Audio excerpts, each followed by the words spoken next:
Hej allihopa! Vad jag tycker säger jag och det är det som är bra med mig. Mitt namn är Isak Shaikh. Jag bedriver en studiecirkel med temat Svenska, Samhälle Sverige med fokus på väg till arbete, särskilt invandrarnas väg till arbete. Om ni har kunskapstörst, då har ni hamnat helt rätt. Hos oss på Studiecirkeln söker ni kunskap fritt och frivilligt. Och det gör ni utifrån era behov och intressen. Vi poddar vår studiecirkel hos ABF Studio i Malmö och fortsätter stärka oss och våra lyssnare i allmänheten.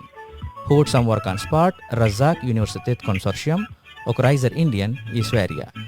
Målet är att göra en demokratisk, empatisk, fredlig, kunnig och rättvis värld möjlig inom engagemang och folkbildning.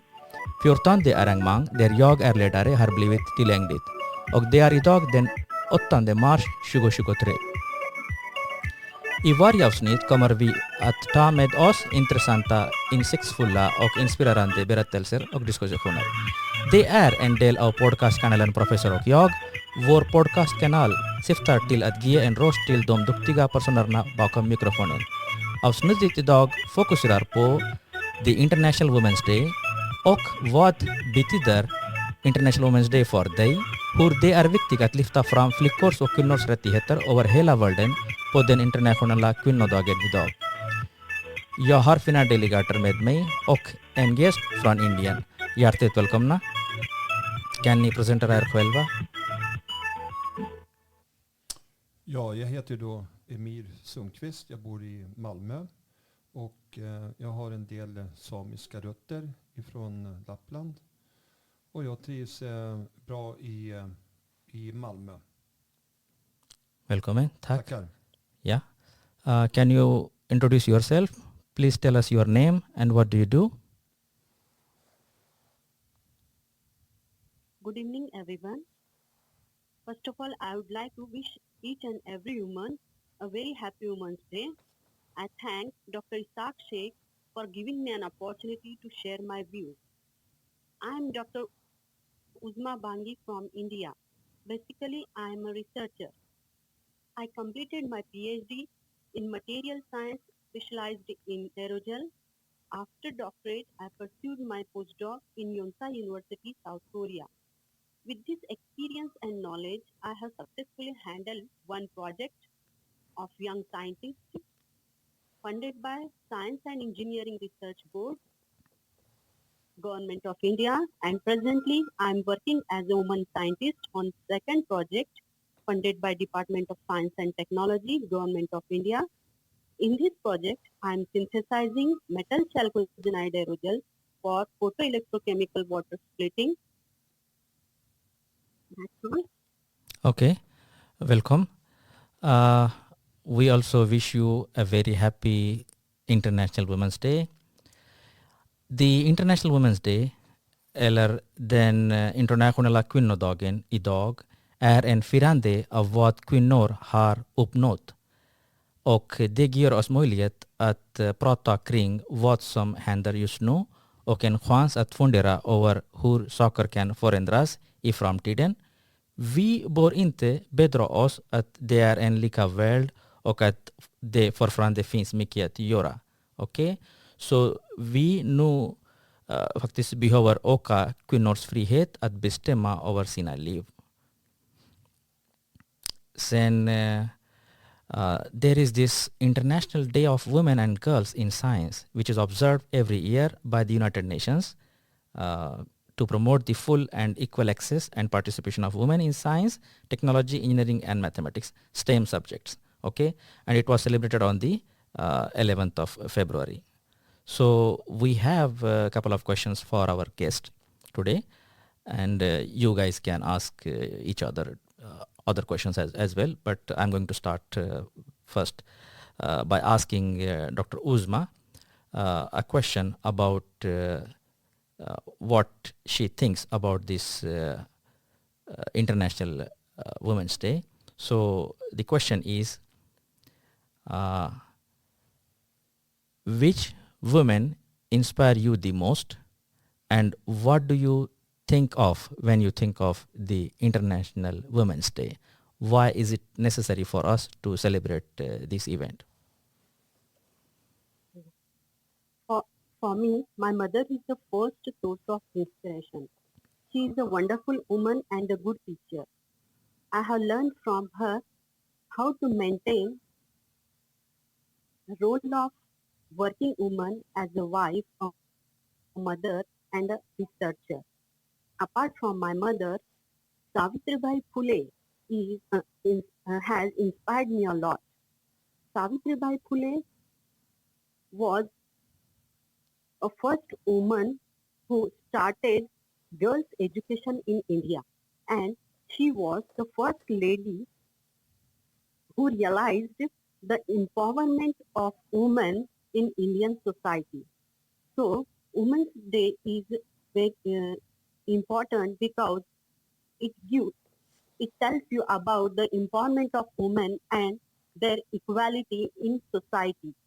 How to give equal rights to the women along with men is given here.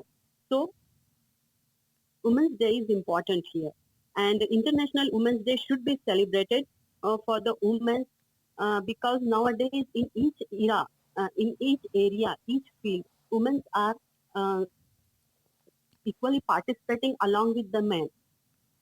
That's Okay, thank you very much.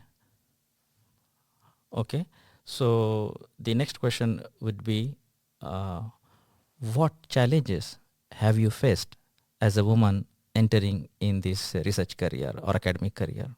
What is your personal experience? Is it easy for you in India to be an academician?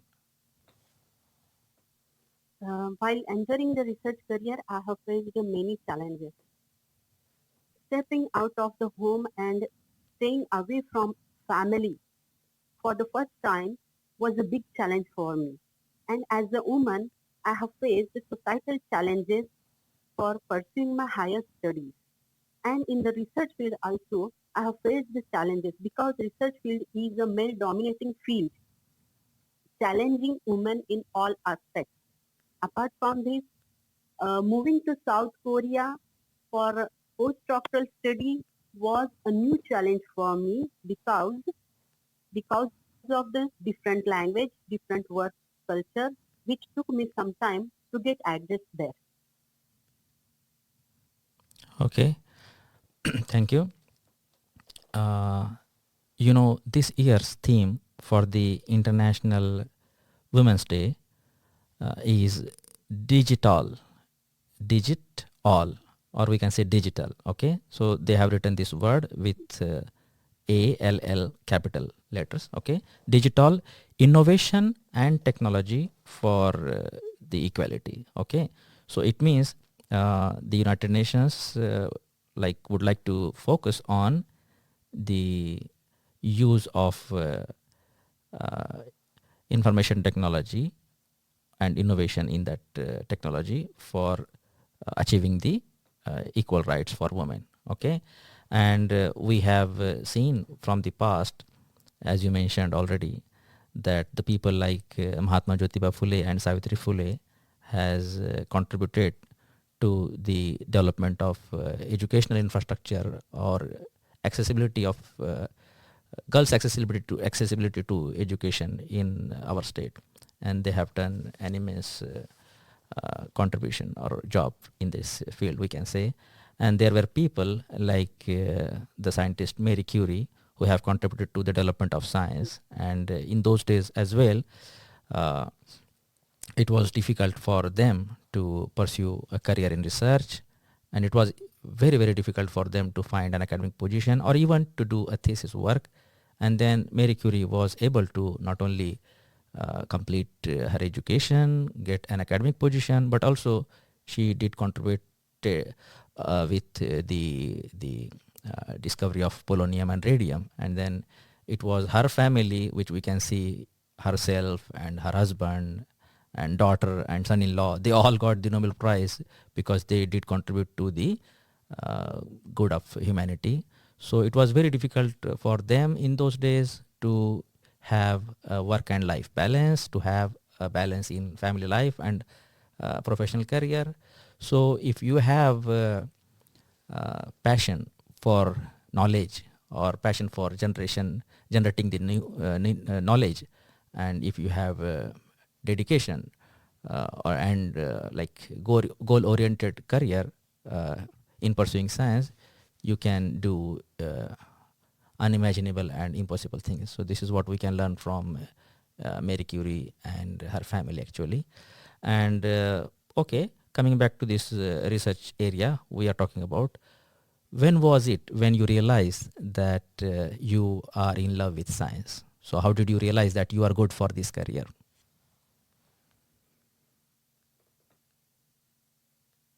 What? I didn't get the question. Yeah, the question was, when did you fall in love with science? When did you decide to take up this Yeah, career? yeah. In MSc second year, we have to face a project dissertation. So during that period, I got interest in research. Actually, I was thinking to do MSc B.Ed and to become a lecturer. But after in MSc second year, I got interest and I got in love with the science. That's why I decided to do PhD, and after that I moved to for higher education in South Korea, and now I'm working as a scientist. Okay. So how did you identify now among your students that they have hunger for knowledge and they can also pursue a research career? How do you identify that? Or how can you help them Yeah, achieving this yeah. goal of becoming a scientist? Since you have faced a lot of difficulties in your career or in your life while Mm, pursuing the research mm, career, in what way can you mm, help them to mm. avoid those difficulties which you faced, they should not be facing in future? So how can you encourage your students and especially the girls to come into the science or STEM subjects? Yeah. During the lectures only, I start with the research topic only, and because many people due to poverty they don't go. Many girls due to poverty they don't go for the higher education. For that, I describe them about the government schemes, many government schemes, and about my collaboration with the professor in different countries and with South Korea, and collaboration with the different companies in India. So girls get interested in the research, and during the second year of in the second year of the master, they have a project, and they come to know they have hand on the practical and experiments, and in that only I explain how you can perform the experiment and perform the application of these materials.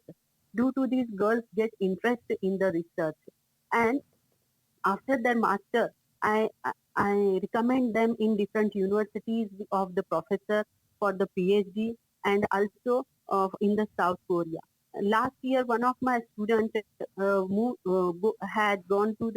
gone to South Korea for the PhD. I recommended him with Professor Park in Yonsei University for the PhD. He is working on the working on aerogel only and with fellowship. She is having the financial support from the lab. Okay, good. You are helping your students. Yeah, I see that. But you see, even though we say the attitudes have changed dramatically in the field of academics, sometimes it is so that you are woman first or a girl first, then you are a scientist. So in a male dominant area, as you mentioned earlier, is it still difficult for girls to make a career in research, or do you feel like sometimes you encounter some inappropriate advances or some stupid behavior of your colleagues because you are a woman, and then maybe they prefer not so intelligent but beautiful girls, and they ignore maybe talent because you are a woman and you don't accept with what they pursue. So was it like some situation in your career or in your students career which was like non-academic element troubling women or girls? Was it like that in some time at some point in your career? Yeah, at many points I felt it. that I am dominated by the men in the research also and while studying also. While studying also, we can say the characterization purpose we were back because of the woman lady candidate performing the PhD, and in academia now because of the lady moving ahead, the people don't like this one because leading ahead, getting many projects, and she completed PhD and she has went to South Korea for the postdoc. Now also at some points at some places I feel that I get dominated by the men Okay, so it or by means, the people. yes, I understand. So it means that sometimes they are jealous of you because they don't want you uh, go to a superior place or a better position in your career. So sometimes they dominate you in that way. But my question was originally about the bad behavior. Did you face some bad behavior of the people around you just because you are a woman? Because you are doing the same experiment as a man, as a guy would do. But since you are a woman, they look at you not just as a researcher, but as a woman, and they might want to behave inappropriately. And that will deject you, discourage you from collaborating with the male scientist. Does that happen, or had that happened in the past? Because this is the for No, professional that type of jealousy. behavior. Professional jealousy is one thing, but I'm talking about the behavior. Uh, so sometimes bad behavior can cause problem in the woman's career. That was what I was referring to. Other women have faced, but I didn't face this bad Okay, behavior okay. from the men. Yes, The, that's nice. Okay. So you don't have problem collaborating with men or women, but sometimes, yeah, yeah, bad people are there, bad women are there, bad men are there, but we want to focus on science. We want to focus on good collaboration. We want to seek for new, innovation together. So it's good that they consider you as a scientist, as a researcher, as a physicist, not as a woman physicist or a woman scientist.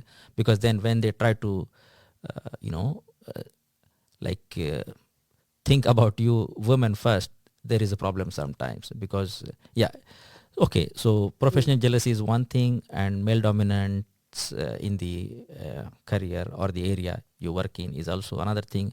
But I say that you being an ambitious woman, ambitious science, and a woman of values, you didn't encounter some bossy behavior or maybe a bad behavior from some other male colleagues of yours. Okay, that's nice.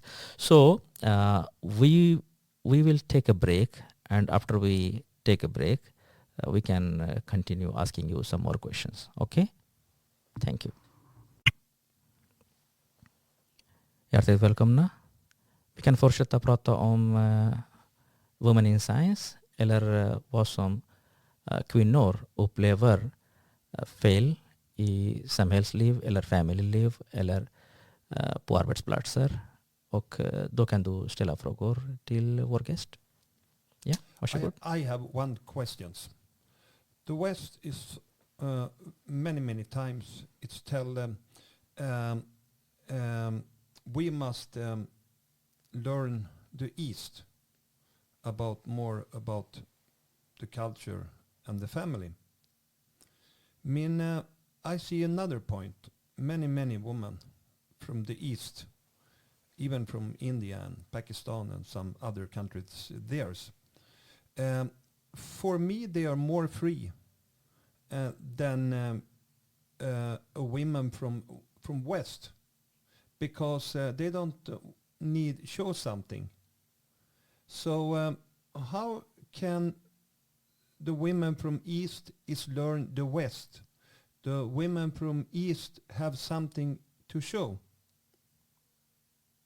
the world. Okay. That's my questions. Did you hear the question? not completely. Okay, Voice okay. was breaking. The question is, Emir thinks that the women in the East or the South Asian countries like India, Pakistan, they are Hmm? free, and they are freer than those women in the West or in the European countries. Okay, and he was asking you, because you guys in Asia, you girls or women in Asia, don't need to show something to the world that you do that, because your gender specific roles are already decided. But in Europe, you have achieved equality, but then you have to make your own place in the society, in the job place, or in the country. Okay, so what is that which you can teach the women in West, and what is that which you can learn from the women in West? Like, what is that you from the East can teach Westernized women, or what is that you would like to learn from the Westernized women? This is what he is asking you. Do you understand the question? Yeah, I understand. Because we people in India or in the Asian countries think that women are free in Europe, okay? But he thinks that there is something which is good in our countries, and something like the good family life, and in some way you don't need to, prove yourself in the society that much as compared to the women in the West. So is there something you would like to give to the women in West, or is there something which you would like to learn from them? Was this your question, Amir? Yeah? Okay. This is the question he's asking you. I hope you understand the question now. Yeah? So how do you see Yeah, I your understand. freedom in India, for example, being a woman? And what is that you would like to teach the women in West? Because now here in Europe, because of the freedom or the so-called, independence, has caused some women to suffer as far as their family life is concerned, or even the career, because then you are judged equally, too much judged here. This is what he's trying to say, I guess. So what do you want to say? Yeah.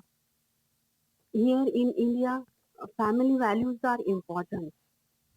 How family teach girls, the children, parents teach their children is important. Depending on that family values, women and men, they go ahead for the development. And especially if you consider women they go for higher education, living in their uh, family values.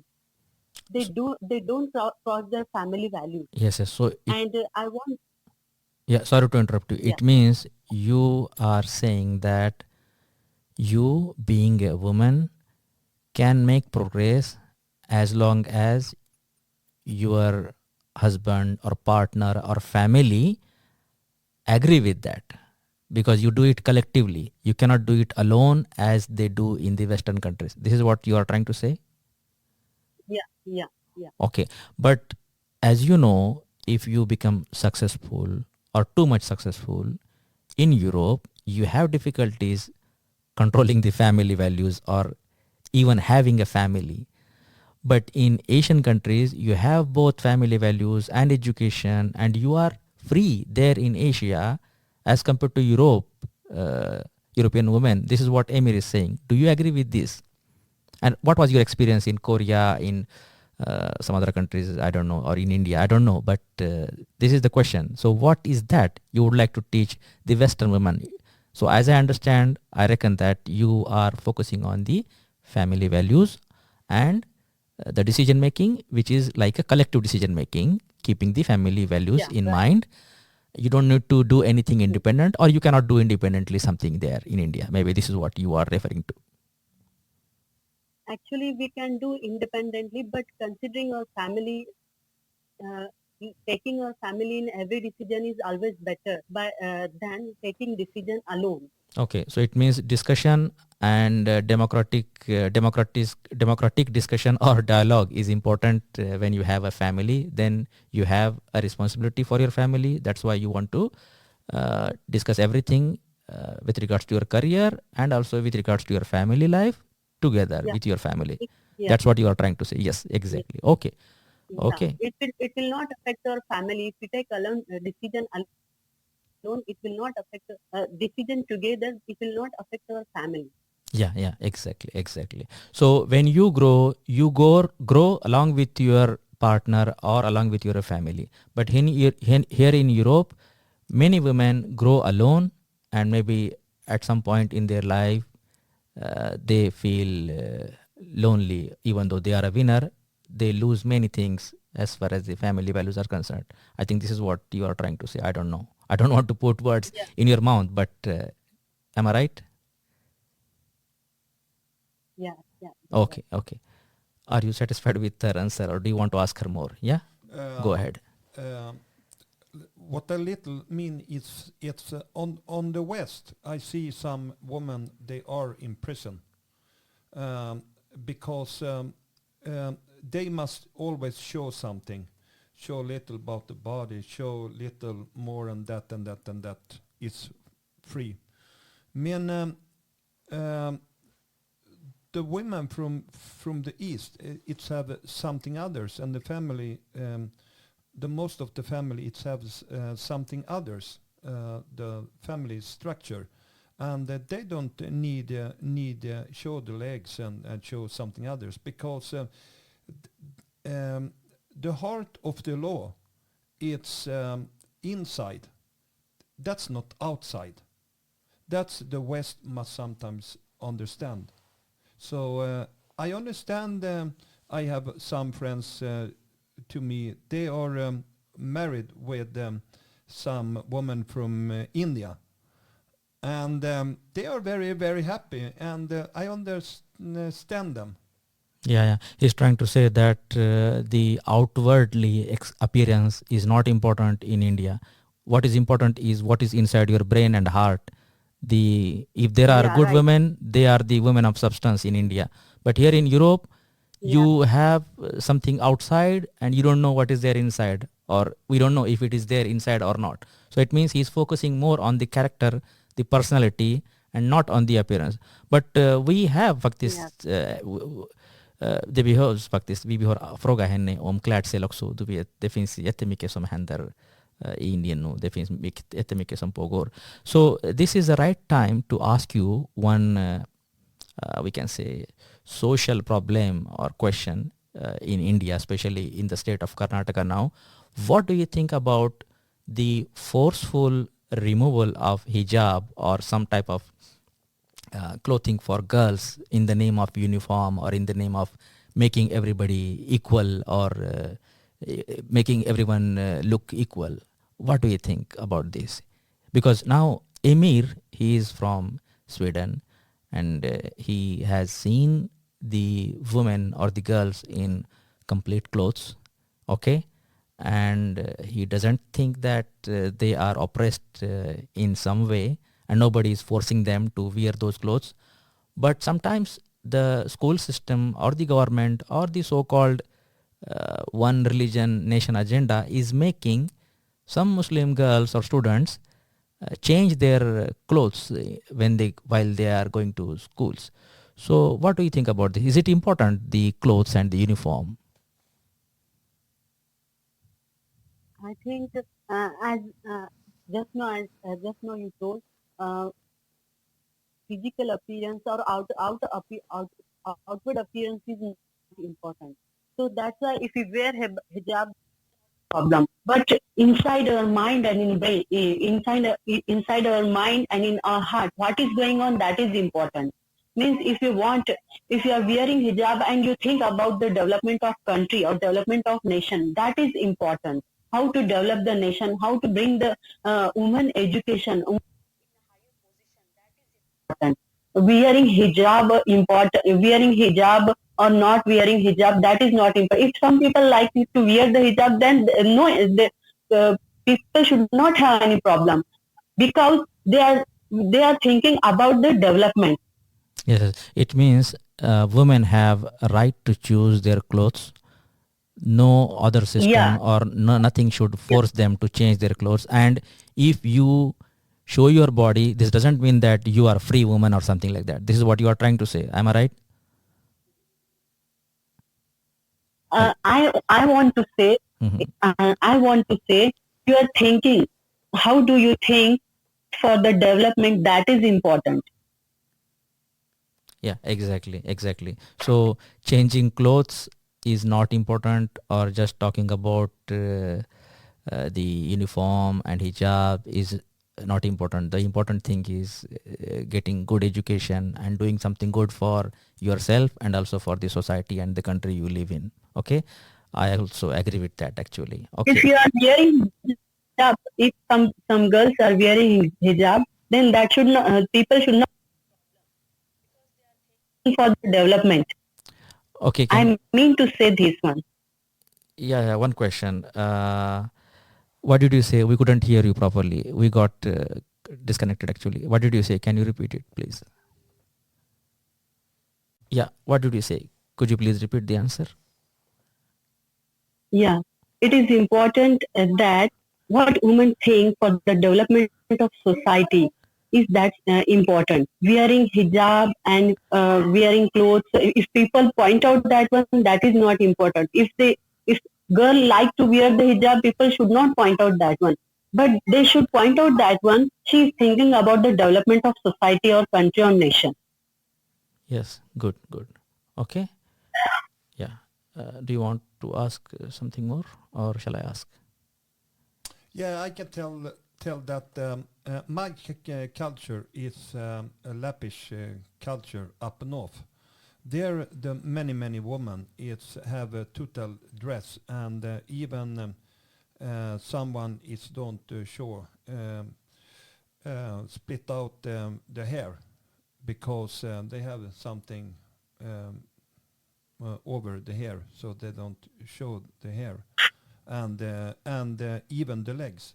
For them, this is only not only the culture. This is even they want to have more respect, and someone it's respect that, and many men it's think this is very good. This is very good. I respect her how she look like.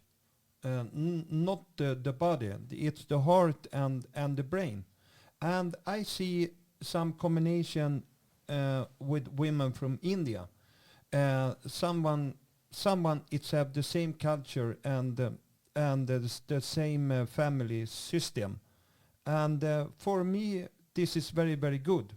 We need show the world more how a woman shall be respectable. This is very important. Yes. The West is for me for much free. This is this I mean about India. They don't need show the body. They only need show the heart and the brain. Yeah, exactly. Bra sagt faktiskt. He well said, very well said. He said a nice thing about what he thinks about being a woman and being a good woman in heart and in mind and in the behavior actually. You see, Women's History Month är ett firande av kvinnors bidrag till historia, kultur och samhälle och har observerats årligen i mars månad i USA sedan 1987. Here I'm talking about the Women's History Month, which is being celebrated since 1987 in the USA. And this is celebrated to talk about the contribution, historic contribution and cultural contribution, and the contribution in society done by the women. So this is important, I guess. And we always talk about beauty and love when it comes to talking about the women. But we need to start sharing their success stories as well. Så även om vi skriver dikter, poesi om skönhet av kvinnor behöver vi berätta för alla kvinnors framgångshistorier också. Även i populära kulturen faktiskt.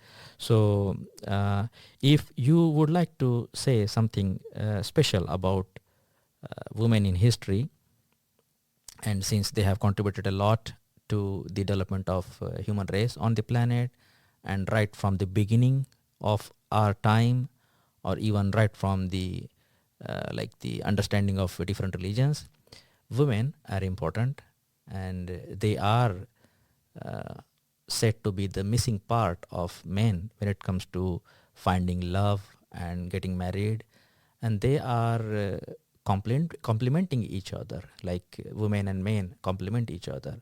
So it's like you cannot be complete without the other half. Okay, so we have given a lot of importance on the coexistence of these two genders. But do you think that nowadays it's not that we have received equality in the parliamentary affairs, because this year 2023 has become a historical year, because now in all the nations on the planet there are women in the parliaments. Okay, and in a country like Sweden, we have here the minister of equality, actually we can say. Okay, so and there are many other countries from the developing region where they don't have yet a minister specifically focusing on or working on the equality between men and women, but Sweden has. So what do you think about being just or behaving with justice, or we can say having a good behavior with women, and using women as a force in the society, not just in the family, but in the society, to develop ourselves sustainably? What do you think? Because in family, women is important. Okay, so we are born because of women, and we respect our mothers. We have sisters, we have partners. Okay, we have colleagues at the workplace. So women are everywhere, men are everywhere, and sometimes feminism or the feminists misunderstand that feminism is for getting the power, but it's not about dominance, but it's about equality.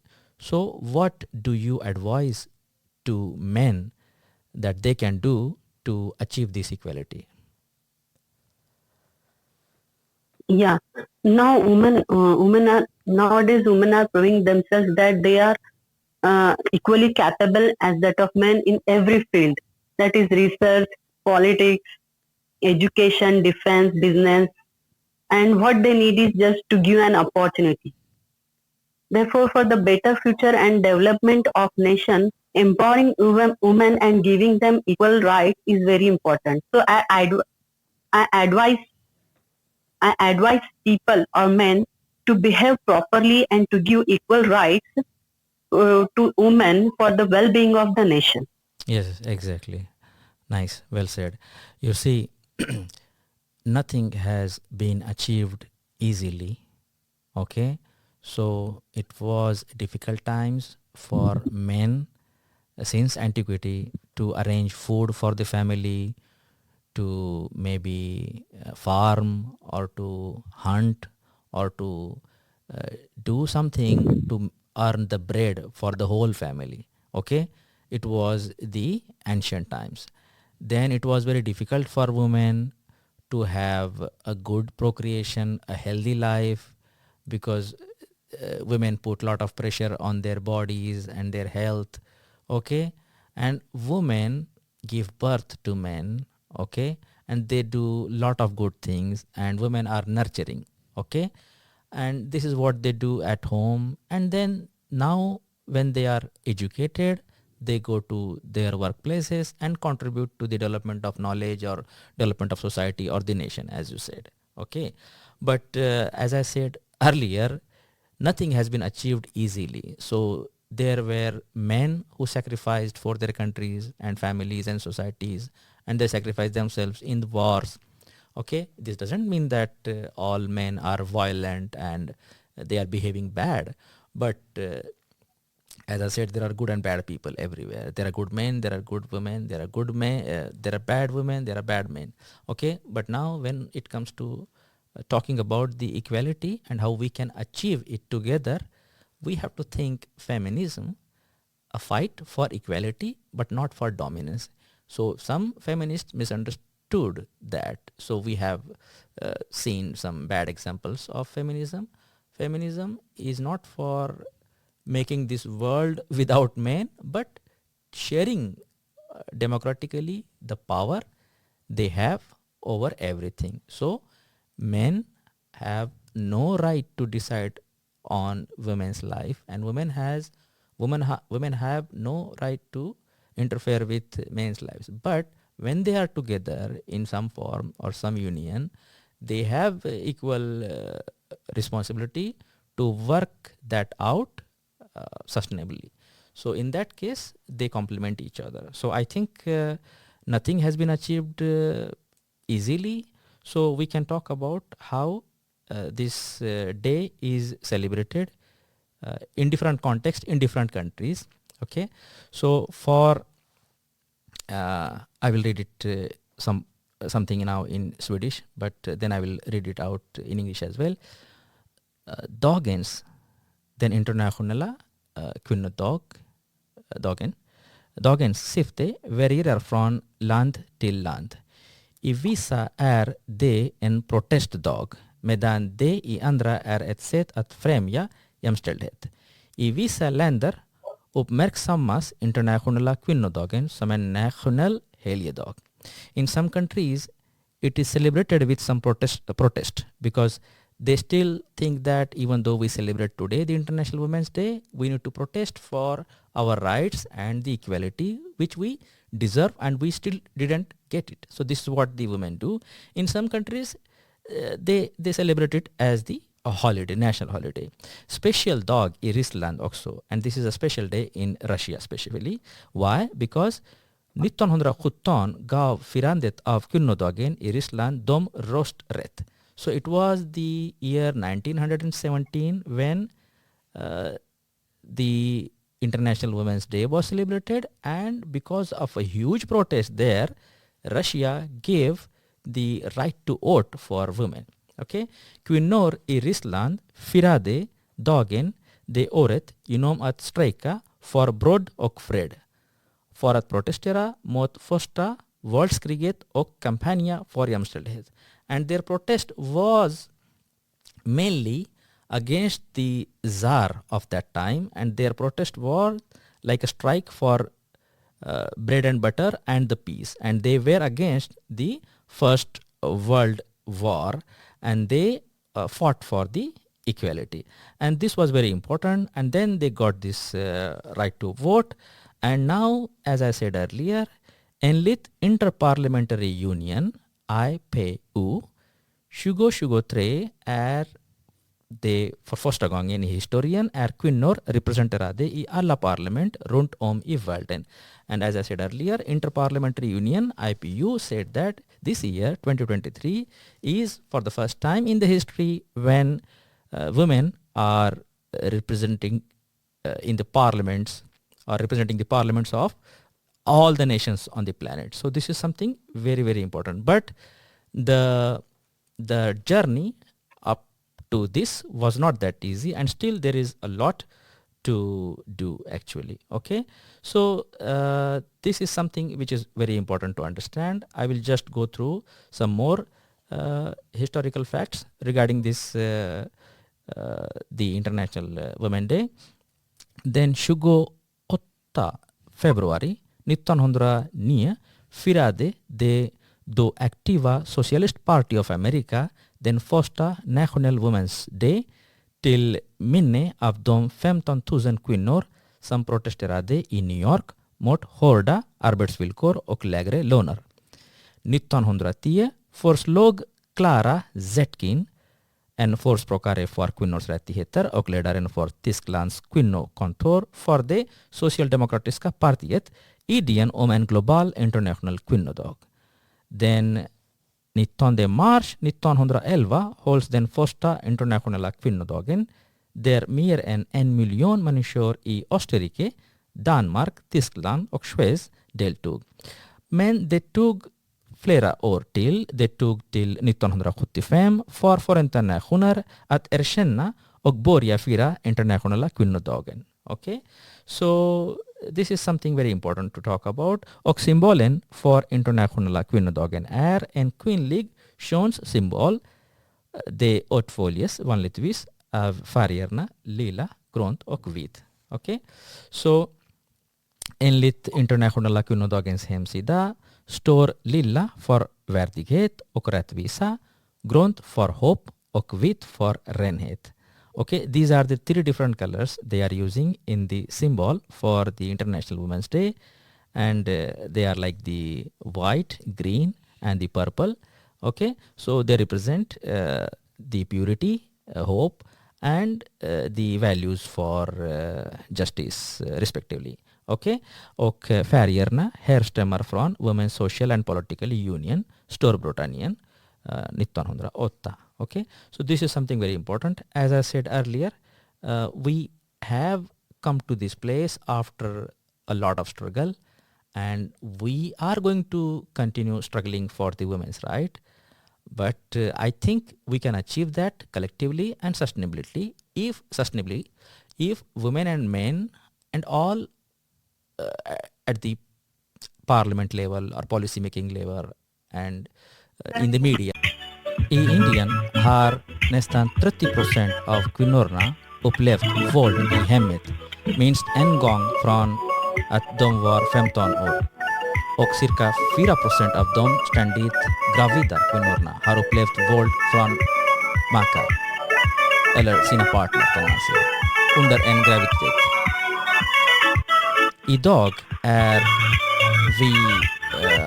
har vi domestic violence 2005 och 498A bland de mest omdiskuterade angående kvinnor-lagar, kan man säga. Men då det hävdas att den oftare missbrukas än används. Okay. Och sen män och kvinnor fick formellt samma förutsättningar i det svenska samhällslivet. Men det finns inte samma rättigheter som det skulle vara i andra länder.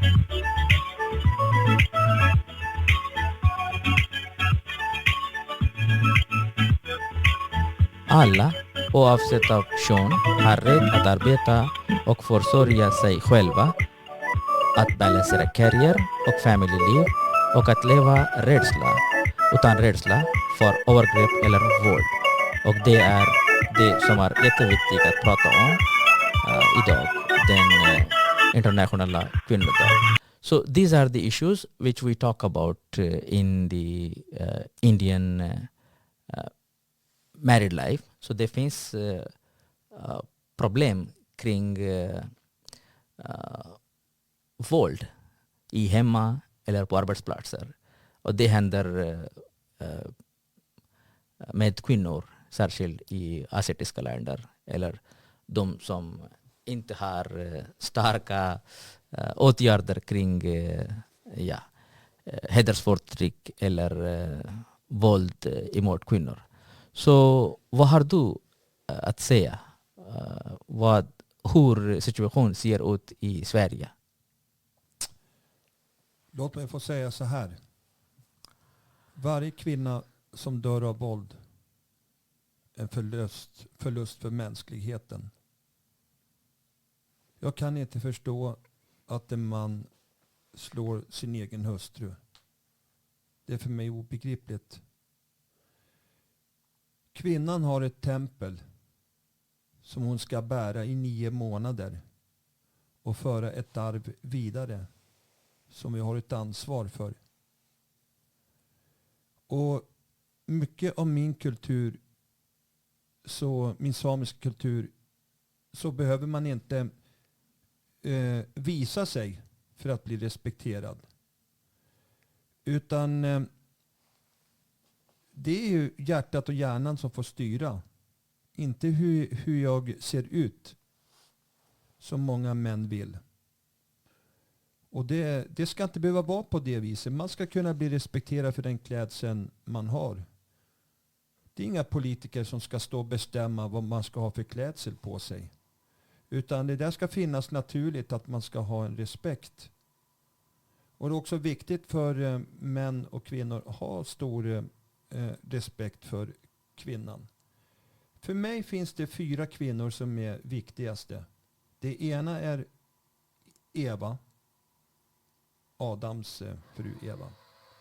Det andra, det är min mor.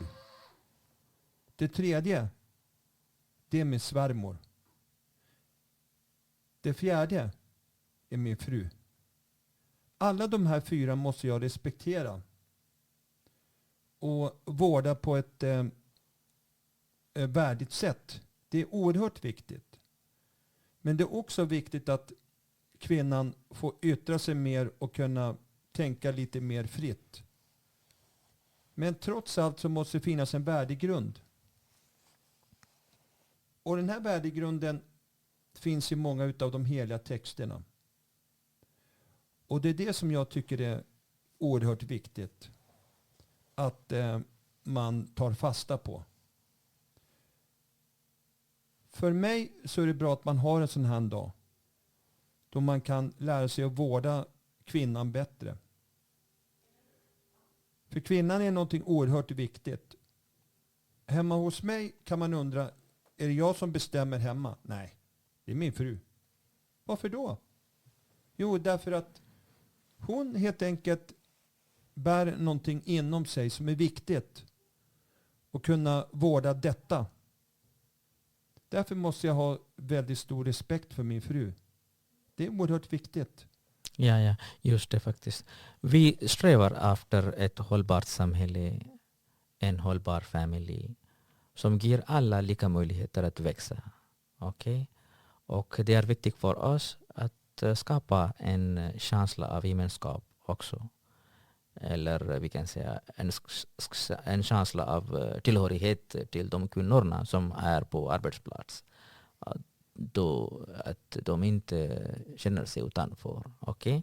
Så det finns jättemycket som behöver göras eftersom vi behöver ta itu med djupt rotade systemiska ojämlikheter först. Okay? Och som vår gäst sa tidigare är det viktigt för att hålla fast familjeroterna och diskutera kring yrkesamma liv tillsammans så att man har en balans med arbete och också med sin familj. Okay? Det menade hon faktiskt. Och det finns liksom jättemycket som vi behöver göra för att inkludera kvinnor som kan riskera att bli socialt eller kulturellt exkluderad. Okay? Så det är viktigt. Okay? Så som du sa i början från vår religion, Eva och Adam, och i början av vårt liv, våra mammor och sen vår kärlek i livet. De alla kvinnor förtjänar lika värde. Okay? Och det som du sa behöver vi göra för att nå jämlikhet i hemma och i samhället. Okay? Så vi kan ta en bensträck och när vi återkommer ska vi fortsätta prata kring den internationella kvinnodagen. Tack.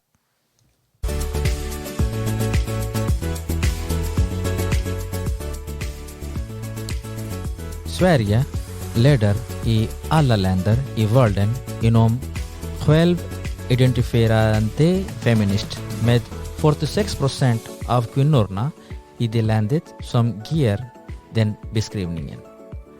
Och Sverige har en jämställdhetsminister också. Det finns jämställdhet mellan könen. Sveriges lika möjligheter inom sysselsättning, hälso- och sjukvård och av social trygghet. Den 6 till den 9 mars kommer Sveriges jämställdhetsminister Paulina Brandberg att delta i den 67:e sessionen i Commission on the Status of Women i New York. Och hon kommer att hålla 2 huvudtal på uppdrag av Sverige och EU. I fokus för Sveriges jämställdhetsarbete ingår att fördubbla våra insatser mot mäns våld mot kvinnor och hedersbaserat våld och förtryck. Satsa på kvinnors hälsa och ta nya steg för kvinnors ekonomiska egenmakt, skriver de på regeringens webbsida. Så min fråga är, hur går det med feminismen och insatser som försöker öka kvinnors beslutfattande nivåer, kan man säga, i Sverige? Vad tycker du om det? Jag säger så här att man måste börja, tror jag, ifrån grunden. Jag tycker det är lite märkligt egentligen att, som jag sa tidigare, jag själv har ju samiska rötter och jag har aldrig sett en samiska kvinna som minister eller som, som går omkring med sin klädsel. Och jag tror att det där har att göra med att de har vi har en familjetradition och en familj som vi vill visa utåt att man inte behöver någon feminism. Därför att vi har en väldigt stor respekt både för man och kvinna där uppe. Utan västvärlden försöker ibland skapa en ojämn balans mellan man och kvinna. Istället för att se det positiva som finns i en familj och försöka vidareutveckla detta. Det är det som jag tycker är oerhört viktigt. Bra, tack. Du vet, jag kommer från Indien och som sagt har vi särskilt 2 starka lagar, kan man säga.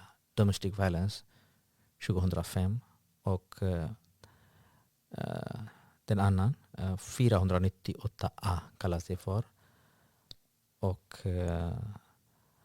de oftare missbrukas än används faktiskt. Okay? Så kvinnor använder dem ibland bara för att hämnas. Okay? Just to take revenge. Så det betyder lagstiftningar försöker skydda kvinnors rättigheter och skydda dem från våld och anfall, kan man säga. Men några kvinnor började missbruka det. Okay? Använda dem emot män som de inte tycker. Okay? Så ibland tror jag att feminismen har skadat samhället. Istället för att kämpa för jämlikhet började de kämpa för dominans och för att splittra samhället och splittra familjer och hjälpa kvinnor att skilja sig, att kontrollera barn. Så pappor eller pappan till de barn lider jättemycket. Så det är inte jämlikhet mellan män och kvinnor. Det är någonting annat. Och det är något som inte behövs, tycker jag. Så jag är redo att stödja eller gå med i en kamp för kvinnors rättigheter och jämlikhet och jämställdhet. Okay? Så ja, det kan jag göra. Men jag kan även stödja feminism. om de pratar om jämlikhet och jämställdhet och ökade inflytande, kvinnors inflytande i samhället och i demokratin och delaktighet och någonting sånt. Okay? Men jag kan inte hjälpa dem att sönderdela familjekultur som vi har haft. Okay? Från början av tid kan man säga. Och vi kan inte hjälpa dem att dominera hela samhället eftersom de blev trakasserade av några dumma människor eller dumma män. Okay? Så de kan inte straffa dig och mig om någon annan person har gjort fel med dem. Okay?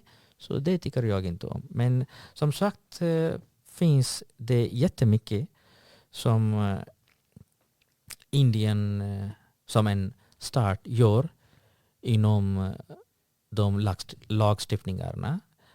Och det finns jättemånga lagstiftningar som rör kvinnors rättigheter och the provision of the protection of women from domestic violence act 2005, dowry prohibition act, immoral traffic prevention act, the maternity benefit act 1961, Muslim women protection of rights on divorce act, the indecent representation of women prohibition act 1986, the commission of sati prevention act, Hindu adoption and maintenance act. Du vet, sati var faktiskt ett sätt att brinna ankor. När kvinnors män dog så brände de kvinnorna också med de som dog. Okay? Det var så. Och det var en social reformer kan man säga. Raja Ram Mohan Rai och någon annan person, jag glömde namn. De kämpade jättemycket för kvinnors rättigheter att leva. Och de skulle inte bli dödade även om de blir ankor. Så förstår du sati-systemet som jag pratar om? Det var en tradition, dum tradition. Så de social reformer protesterade och bad till dåvarande brittiska imperiet. Okay? Så stoppade de inom lagstiftning.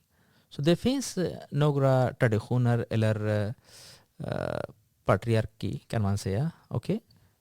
Som gör kvinnor lida. Som gör dem liksom fel med kvinnor.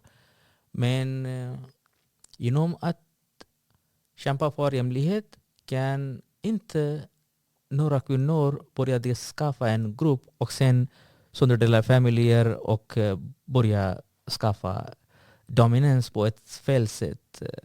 Ja, det kan de inte göra, tycker jag. Okej. Så jämställdhetslagen 1979 i Sverige syftar till att främja lika rättigheter för kvinnor och män. Och det handlar om arbete och arbetsvillkor och andra utvecklingsmöjligheter. Okay? Och lagen är könsneutral. Okay? Och här i Sverige har vi redan börjat prata om kön på ett neutralt sätt. Så vi har inte bara han eller hon, men vi har hen också. Så vårt språk har också blivit könsneutral. Och det finns jättemycket som Sverige gör också med lagstiftningarna. Och när det finns så många som har kommit från andra länder här i Sverige har de börjat hjälpa kvinnor och göra dem medvetna om rättigheter. Och Sverige fokuserar jättemycket på kvinnor med invandrarbakgrund. Okay? Så det finns kvinnor som kunde inte studera i sina länder. Men när de kom hit i Sverige började de utbilda sig inom olika yrken. Och det är bra, tycker jag. Så de har rätt till utbildningar och de har rätt till arbete, jobb. Okay? Så det är jätteviktigt. Och sen finns det rättighet till de teknologier som vi har på plats nu. Så det finns jättemycket kvinnor kan lära sig inom att använda dator och vi lever ibland i ett virtuellt liv också. Och när det gäller att prata om artificiell intelligens och ICT, information, kommunikation, teknologi, har ju Norge gjort jättemycket. Och de har bidragit till vetenskap och teknologi också. Och vi behöver öka kvinnors deltagande i STEM-utbildningar, science, technology, engineering, maths. Det stämmer faktiskt. Så det är någonting som är jätteviktigt att prata om.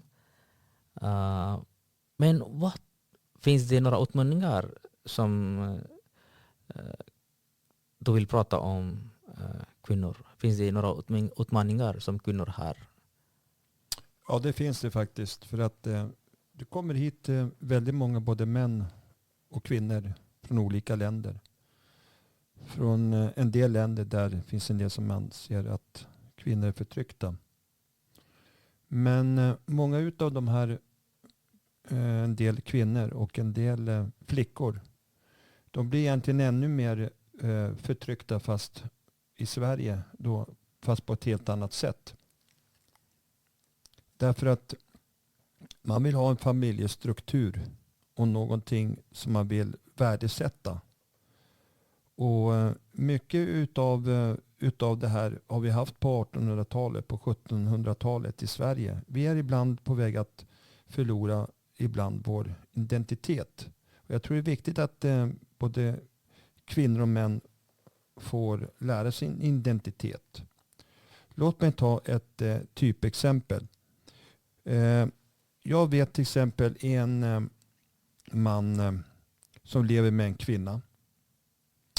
Och den här kvinnan säger så här ska du göra, annars tar jag barnen. Gör du inte det och det, blir skilsmässa. Gör du det och det, annars tar jag barnen. Lagar du inte maten, annars tar jag barnen. Du ska jobba, du ska göra det och det. Men anledningen tror jag att det här ibland händer har att göra med att varje familj innan man gifter sig och bildar en familj, så är det också viktigt att man från samhället får hjälp hur man ska göra en familjestruktur i kärlekens anda. Det är det som jag tror är viktigt. Det är viktigt att man kanske träffar en imam. Det kanske är viktigt att man träffar en präst eller träffar någon familjeplanerare. Hur ska jag och min man kunna bygga en framtid tillsammans som ska vara länge? Vi behöver hela tiden hjälp av grannar. Vi behöver hjälp av andra. Det här tycker jag är oerhört viktigt. Att man ser det fina som finns i en familj. Och försöker bevara det fina i en familj. Det är det som jag tycker är väldigt viktigt. Jag tycker det är tråkigt ibland när jag ser en del säger så att men gå klädd så, gå klädd så. Du kan göra det och det. Ja, men snälla någon, vi har en text, vi har faktiskt religiösa texter. Och det här är inte för att vara dum, utan det är därför att man har någonting som man vill värna om. Som är väldigt, väldigt viktigt i dagens samhälle. Just det, tack. Så du vet, den största utmaningen för generationen kvinnor bakom oss, eller framför oss kan man säga, är modflickor kan man säga. Okej, modflickor. Och ärligt talat att vad det hjälper kan jag inte föreslå bara ensam. Det behöver vi göra tillsammans. Men vad som inte till hjälp är den coola, nya, glänsande saker. Okay? Så som sagt, utseende eller att visa vem du är inte så viktigt som att utveckla där inne med bra värderingar. Okay? Och jag tror att det behöver vi göra på ett ständigt sätt, kan man säga. Okej? Och det går inte att säga bara att flickorna måste gifta sig och skaffa barn. Vi kan inte begränsa kvinnors roll på bara säng eller kök eller bara hem. Men vi behöver se till att de är person i helheten och de har lika värde på livet, så behöver de utbilda sig och ha rätt till arbete. Okay? Och det är viktigt att vara flexibla, och jag tror det är viktigt att tänka kring termen inflytande framför makt. Okej, makt är viktig, men målet bakom kamp för jämlikhet är inte bara makt, utan det är inflytande och jämlikhet, inte, utan det är inte dominans, utan det är jämlikhet. Okay? Så makt för mig är liksom att tänka på en sorts diktatur, och det har skapat redan jättemycket problem i familjer. Så på det sättet måste inte feminismen ske, tycker jag. Så så det är bra att se till någon kvinna som är stark med höga värderingar, så höga nivåer kan man säga, eller värderingar. Så Marilyn Monroe också en gång. Så jag tror det är viktigt. Okay? Så vi behöver ge kvinnor möjlighet att bli omgiven av stöttande och beundransvärda människor, kan man säga. Okay? Så det finns jättemycket och vi kan prata om. Och när vi pratar om temat för internationella kvinnodagen 2023 är det så temat är digital, innovation and technology for gender equality. Så det pratar vi om jämlikhet i sådana innovation och technology. Okay? Så vi tror att det finns ett behov att utbilda kvinnor på informationsteknologi och på datoranvändning jättemycket, eftersom det finns många länder som har inte gjort det, och kvinnor har kanske inte så mycket att göra med sån teknologi, och det är märkligt. Så behöver vi utbilda tjejer, flickor, kvinnor inom tekniker kring dator, eller informationsteknologi kan kallas det för. Så det finns jättemycket som vi kan prata om, men som sagt är det viktigt att inte tänka kring bara liksom kropp. Så det finns ibland, det finns faktiskt en trend i samhället där kroppen har hamnat i centrum på ett onaturligt sätt. Så det har hänt inom den enorma exponeringen i medierna och kändisarkultur. Så modindustri och modkonsumenter är båda ansvariga för att tillgripa ett ideal om skönhet inom smalkropp och bantning. Så vi behöver undvika sådana saker, eftersom det är därför att bantningsmetoder har blivit ett försäljningsargument och skönhetsideal. Och det finns flertal provade dieter för bantning som fungerar med avseende på viktnedgång. Och det försöker dagens kvinnor göra jättemycket. Så att vara hälsosamma är okej, men att tänka kring våra kropp och skönhet eller utseende faktiskt är överdrivet kan man säga. Så ja, så det är inte bra när vi tänker kring som hegemonisk eller smalhetens kultur på industrier, sådana industrier. Okay? Så det finns marginaliserade grupper som inkluderar kvinnor också, men också personer med funktionsnedsättningar och hbtq plus personer, och de behöver kämpa fortfarande för socioekonomiska status och så vidare. Och vi som ett samhälle behöver tänka kring varför blir sådana grupper diskriminerande, och det är inte bra. Okay? Så vi ser ofta kändisar, sångare eller skådespelare eller influencer i tidningar och sociala medier, och då behöver vi liksom eller våra kvinnor vill bli lika som dem. Så det har för ett problem när vi pratade om sådana utmaningar kring mordflugor. Okay? Så vi kan ta en paus till, och när vi återkommer vi ska fortsätta kring prata om den internationella kvinnodagen idag. Okay?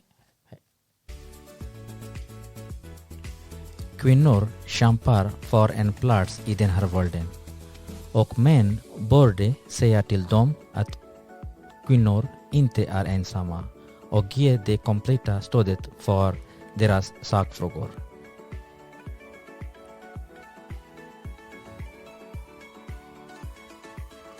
Från de första eller ett enda par ursprungliga förfäder till människor som är centrala för tron har män och kvinnor arbetat tillsammans för att bygga familjer, för att bygga samhället och för att bygga mänskligheten. Allt för ofta gick kvinnorna och deras insatser eller bidrag till mänskligheten och samhället obemärkt förbi.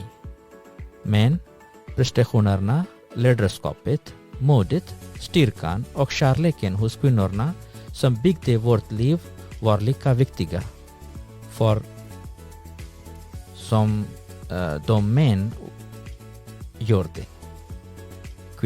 Kvinnors historia är ett viktigt arv, och vi kan hämta stolthet ifrån.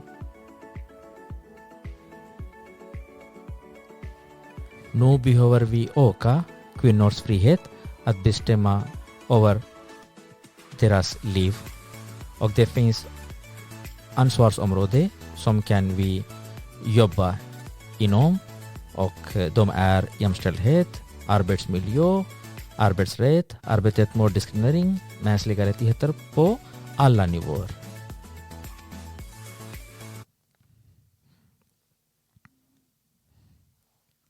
Så vi pratade kring hur kvinnor fortfarande kämpar för jämlikhet i samhället, och det är viktigt för oss att tänka kring att stötta kvinnors sakfrågor, eftersom det är vi, båda män och kvinnor, som kan utveckla vårt samhälle på ett hållbart sätt. Okay? Och det finns så många kvinnor nu på maktpositioner, men det finns fortfarande problem som behöver lösa. Okay? Så det finns jättemycket som vi kan säga. Vi pratade kring utmaningarna framför dagens kvinnor, och vi pratade kring hur det finns brist på kvinnor som kan göra skillnader när de är i maktpositioner. Och det finns problem kring patriarkatet. Och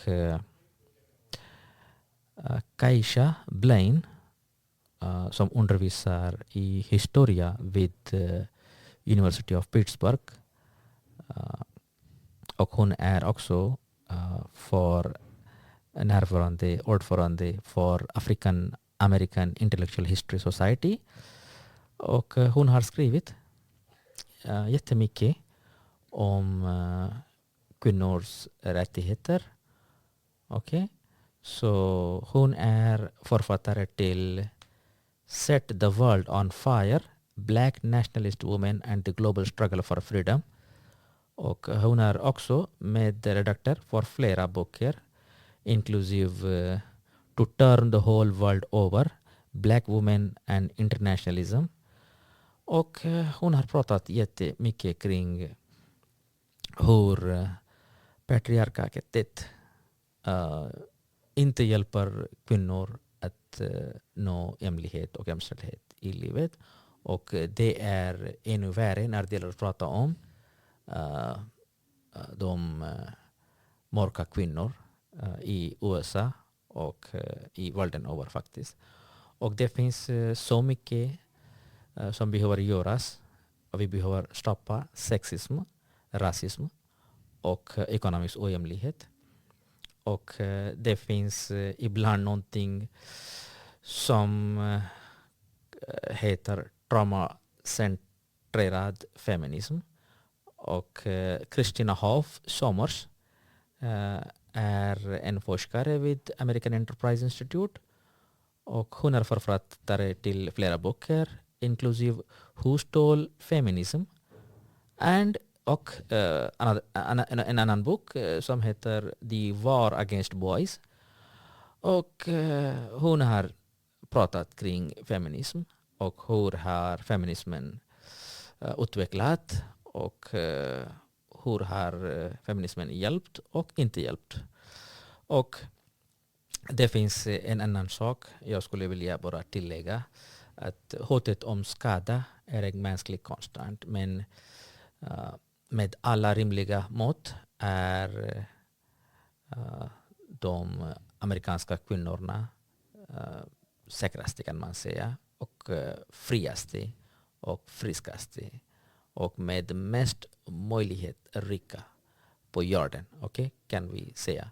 Men det är inte så med andra länder, och det finns problem som vi har pratat om kring hedersförtryck och genital mutilation och människohandel i några länder.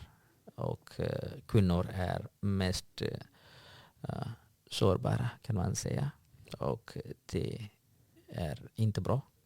Okej? Och bilden i utvecklingsländerna är annorlunda när vi jämför den med USA eller Sverige.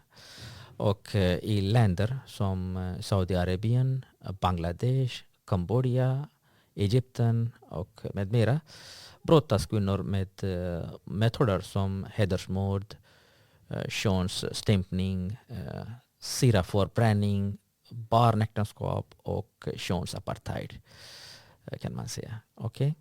Och det finns nu goda nyheter också, eftersom antalet utbildade kvinnor ökar i dessa länder. Och det är bra att prata om. Okay? Och det var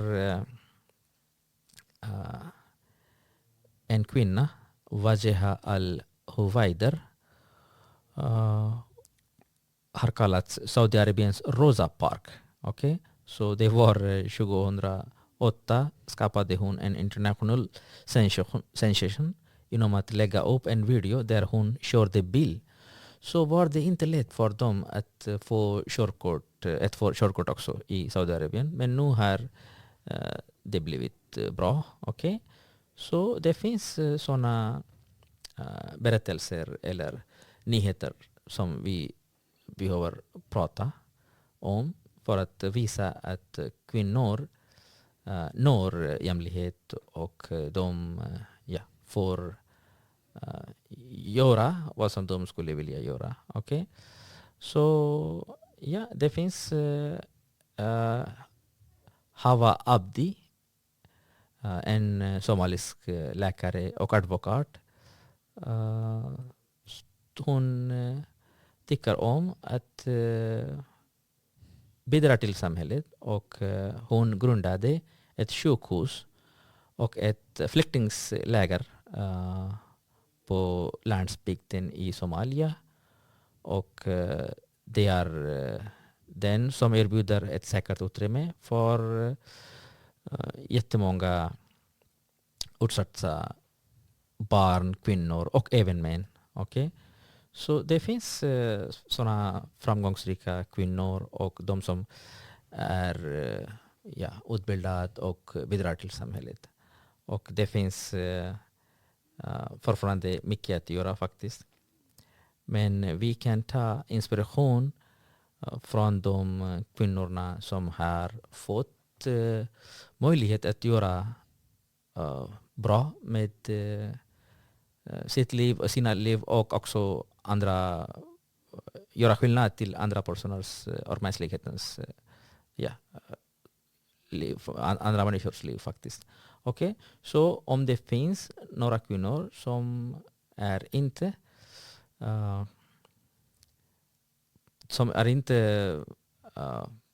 som får, de blir diskriminerade eller de inte får möjligheter, behöver vi erbjuda dem tillgång till lika möjligheter. Och det finns brist på respekt för de som jobbar för omsorgen också.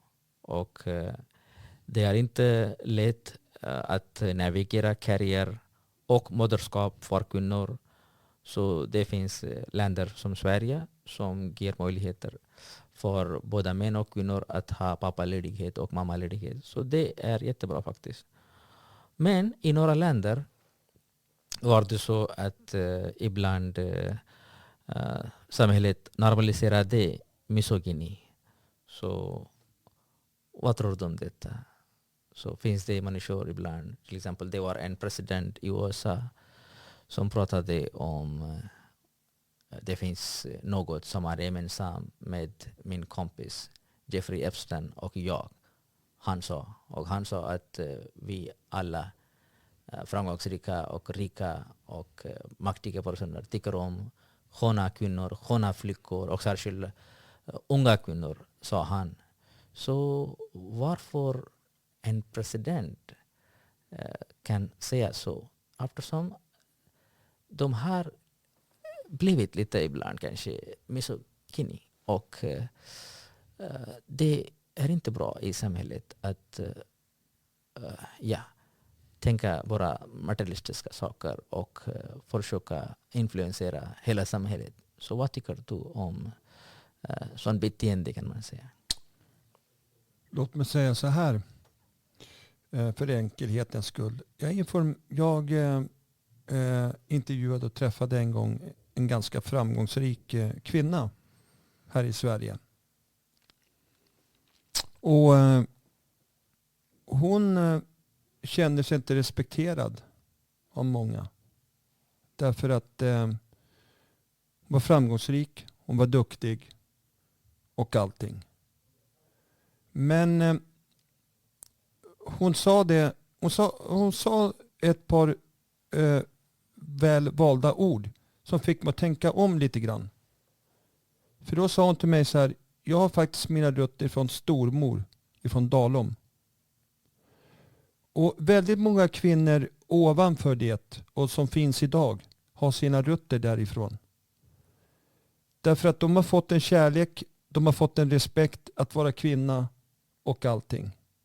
Och det är oerhört viktigt. Jag tror att man måste se också till sina rötter och sitt ursprung. Om det är någonting man kan lära sig från andra. Och det var det den här framgångsrika kvinnan i Sverige lärde mig och berättade för mig att du måste även se vad du har för rötter bakåt. Så du har någonting som du kan dela med andra. För det måste finnas en anledning till varför det är så många idag framgångsrika kvinnor som har lyckats så bra.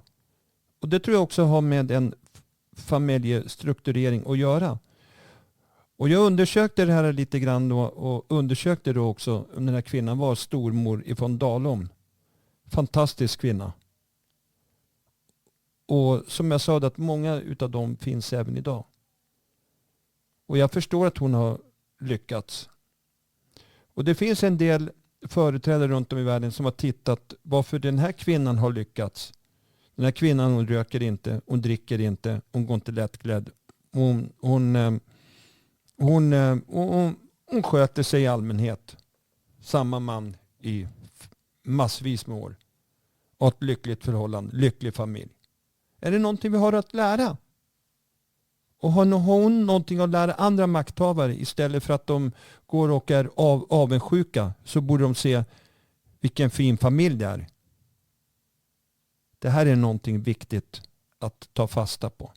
Jag är stolt över den här kvinnan.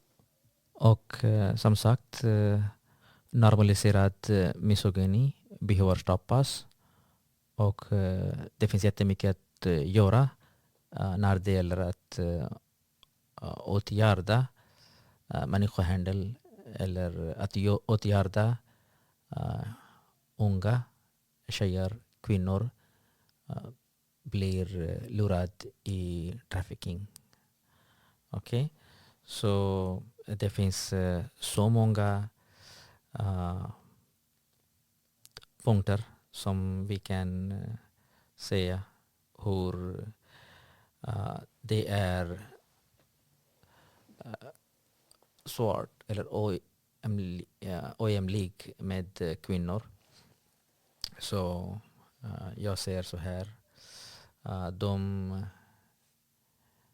intjänar mindre lån än män och det behöver lösas. Okej?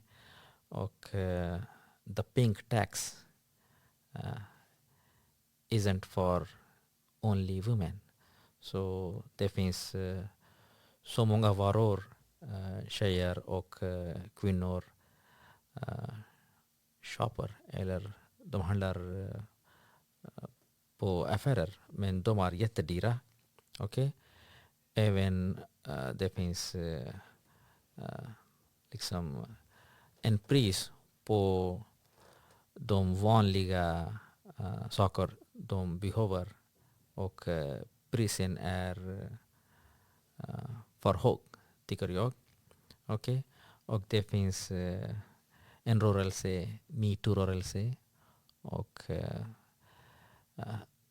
så det är viktigt att prata kring MeToo-rörelse eftersom det är en social rörelse emot sexuella missbruk eller trakassering och våldtag kultur kan man säga.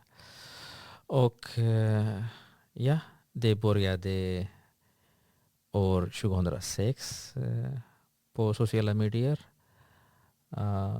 av aktivist Tarana Burke, och sen publicerade Harvard universitet studier kring vad Burke nämnde, Leading the Empathy, Tara Burke and the Making of the MeToo Movement 2020. So the hashtag MeToo started in 2017, and this was a way to get attention to the magnitude of the problem. Så det behöver vi stoppa. Och som sagt har kvinnor fortfarande mindre lån när jämfört med män. Och det finns pay gap eller skillnad mellan lån för de mörka och latino kvinnor. Okej. Ännu mer. Okej. Det finns problem även på arbetsplatser och även i hemma. Bara på grund av kön för kvinnor. Och det är inte bra. Och de behöver bestämma sig själva om sina liv. Okej. The corporate hiring process har också kan man säga nackdelar eller systemic disadvantage. Okej. Och det går emot kvinnor och det är inte bra. Okej. Och även om det finns kvinnor i maktpositioner kan de inte göra tillräckligt bra med kvinnors sakfrågor. Okej. Och det finns inte så många direktörer eller vd på företagarna. Inte än. Och som sagt är det viktigt för oss att utbilda flickor med STEM-ämnena. Science, Technology, Engineering, Maths. Okej. Så det finns fortfarande mycket att göra när det gäller att prata om kvinnors rättigheter och jämställdhet och jämlikhet. Och när det gäller att prata om att öka inflytande och delaktighet i demokrati. Och kvinnor har fortfarande mer att göra med hushållet. Så män kan dela hushållet när kvinnor jobbar. Och det händer inte ibland. Så har de problem i familjer också. Och det finns jättemycket att säga. Men det är inte bara kvinnor som kan göra det ensamma. Så behöver vi ta ansvar och göra det tillsammans. Det tycker jag. Och det kan vara en bild annorlunda i USA eller i Europa eller i Indien eller något annat land i Asien eller Afrika. Men målet är att utbilda alla och temat på det här årets internationella kvinnodag handlar om digital, så innovation och teknologi för jämlikhet, eller gender equality på engelska. Så det finns jättemycket som vi kan göra genom att utbilda oss och utbilda våra kvinnor och hjälpa dem att vara modiga, att ha tro på sig själva och att göra skillnader i samhället. Finns det något mer som du vill tillägga? Ja, låt mig säga så här. Det var intressant inlägg. För jag sitter och tänker så här att om kvinnor och män ska få ett bättre förhållande och kvinnorna kommer ut mer i arbetslivet, så tror jag att de 3 första åren så tycker jag att kvinnan skulle vara hemma i 1,5 år. Och sen mannen ungefär i 1,5 år. Och då skulle kvinnan kunna studera lite annat och få hjälp lite med egen försörjning och annat. Och det är också viktigt att barnet får den här tryggheten de här 3 första åren. Och att de då får full lön, full kompensation för att de tar hand om barnen. Och kan besöka andra kvinnor och besöka andra föreningar, annat där man får umgås. Och men, detta tack. En fråga till. När du pratade om barn, pratade du om hur båda två kan hjälpa till när det gäller att prata om att försörja familjen och att ta hand om barn eller att liksom vara ansvariga båda, eller hur? Jag tycker så här att de första 9 månaderna så tycker jag, åtminstone i alla fall de 6 första månaderna, så tycker jag både mannen och kvinnan skulle få vara hemma samtidigt. och samtidigt ta hand om sitt barn och bygga upp en familj på ett naturligt sätt. Ja, eftersom barn behöver pappa också, inte bara behöver mamma. Pappa också. Ja. Och det är viktigt till barnet börjar gå att båda känner en närhet. Yes. Och det finns jättemycket att göra när en kvinna blir mamma. Ja. Och det finns jättemycket att balansera mellan arbete i hushållarbete och också med karriär kanske. Då blir det svårt för kvinnorna eller mammorna att komma igång igen i arbetsmarknaden eller börja eller fortsätta med jobb, eller hur? Så män kan hjälpa till. Och båda två kan ta hand om barn tillsammans, som du säger. Mm. Men vad händer då när vi pratar om abortfrågan? Så i katolicism eller i islam är det nästan förbjudet. Okay? Eftersom de säger att även om barn är där inne i mammans mage, men vi har ingen rätt att döda barn, så är de emot abortlagar. Okay? Så det var faktiskt en incident i Irland, Republic of Ireland, som stoppade abort av en kvinna. Okay? En kvinna. Och på grund av komplicerad graviditet fick de mycket problem. Och sen förändrade de abortlag och de tillåter abort nu. Men i USA var det många protester, kan man säga. Protest emot abort. Så i Sverige är det lagligt att göra inom de kanske 13 veckor eller någonting sånt. Jag kommer inte ihåg exakt. Så vad tror du om detta? Är det kvinnors rätt att bestämma över sin kropp och bestämma om hon inte vill ha barn eller vill ha barn? Vad tycker du om detta? Låt mig säga så här. Att jag tycker inte om aborter. Om det inte finns medicinskt skäl. Därför att man ska värdesätta både sig själv och mannen. Och det som gör mig så otroligt ledsen, det är när man hör faktiskt en del kvinnor som sitter och säger så här: jag bestämmer själv, jag ska göra abort, mannen har ingenting att säga till om. Jag tror att man måste mer diskutera en värdegrund. Man måste diskutera, livet. Respektera livet. Det är någonting som är oerhört viktigt. Just det. Jag tror, det vet jag inte minst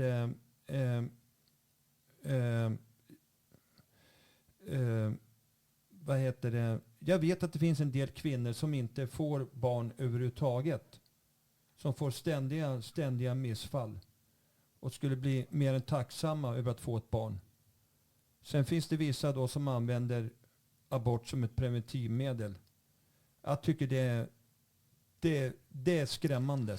Det är viktigt att man värdesätter nästa generation. Yes. Jag tror vi har möjlighet faktiskt att förbereda oss om en kvinna är beredd för att bli gravid eller inte.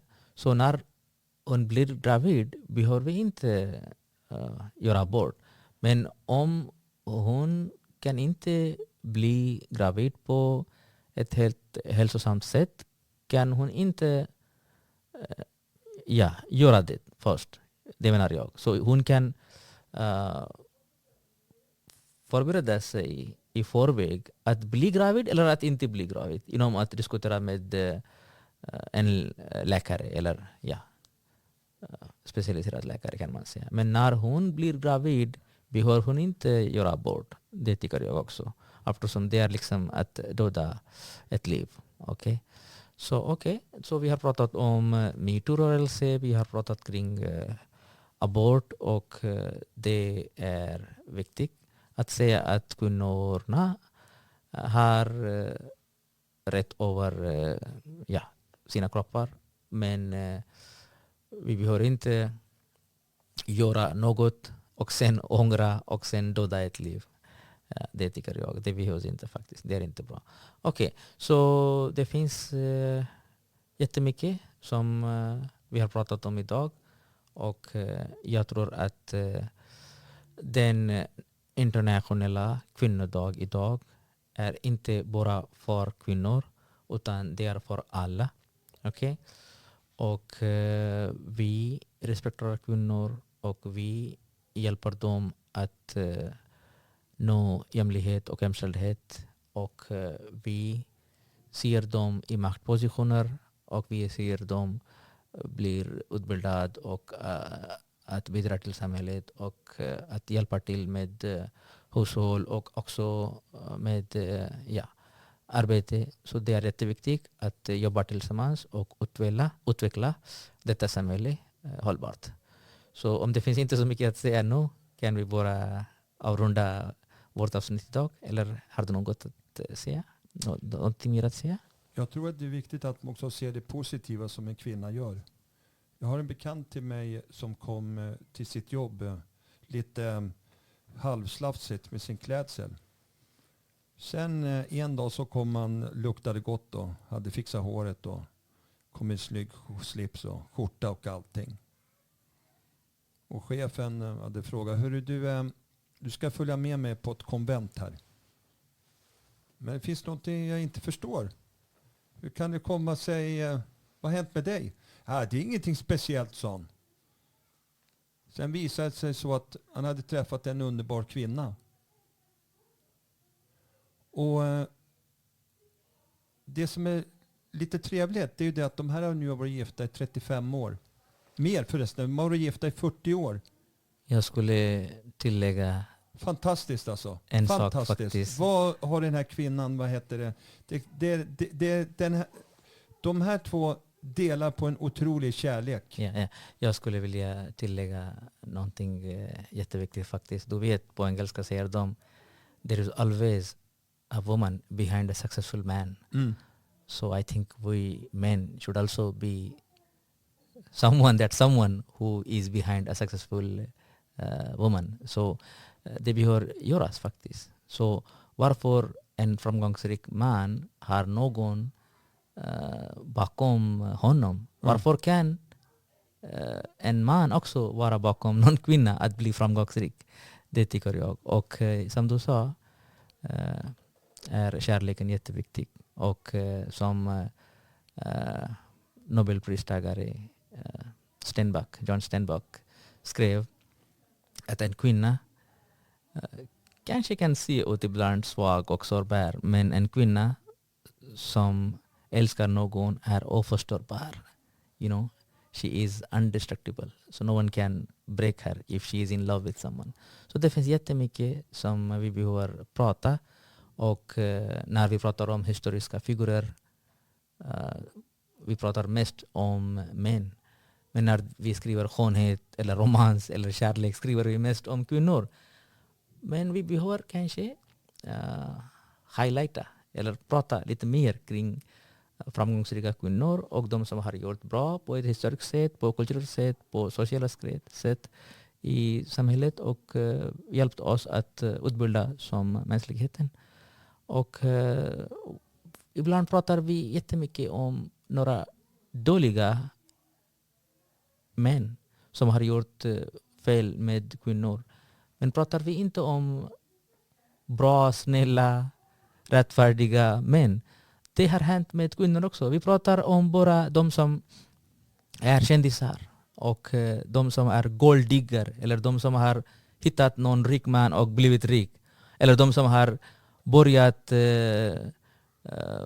ärende hos domstolar. Liksom. Okej, Amber Heard. Du vet. Så, men vi pratar inte om bra kvinnor. De som har gjort skillnad eller bra bidrag till samhället. Så som du sa behöver vi kartlägga bra människor, män och kvinnor och prata om framgångsrika kvinnor och hur vi båda, män och kvinnor, hjälper varandra att utveckla vårt samhälle på ett demokratiskt sätt. Och vi behöver göra som sagt en demokratisk, empatisk, kunnig, fredlig och rättvis värld möjlig inom engagemang och folkbildning som vi ser på den här studiecirkeln. Det behöver vi göra med sådana sakfrågor kring kvinnor också, tycker jag. Så jag är glad att vi firade the International Women's Day och vi har också uppmuntrat kvinnor att utbilda sig inom innovation och teknologi och digital kallas det för. Så digitalisering på engelska kanske. Ja. Så digitalisering för all kan man säga, digital. Och det gör man inom innovation och teknologi för gender equality, jämlikhet och jämställdhet för kvinnor. Så det var allt som jag har att säga faktiskt. Okej, så jag tackar vår gäst från Indien. Hallå? Okay. If you don't have anything to say, I would just like to conclude. Tackar dig från Sverige. Och jag tackar mig. Och ett stort tack till de som lyssnar.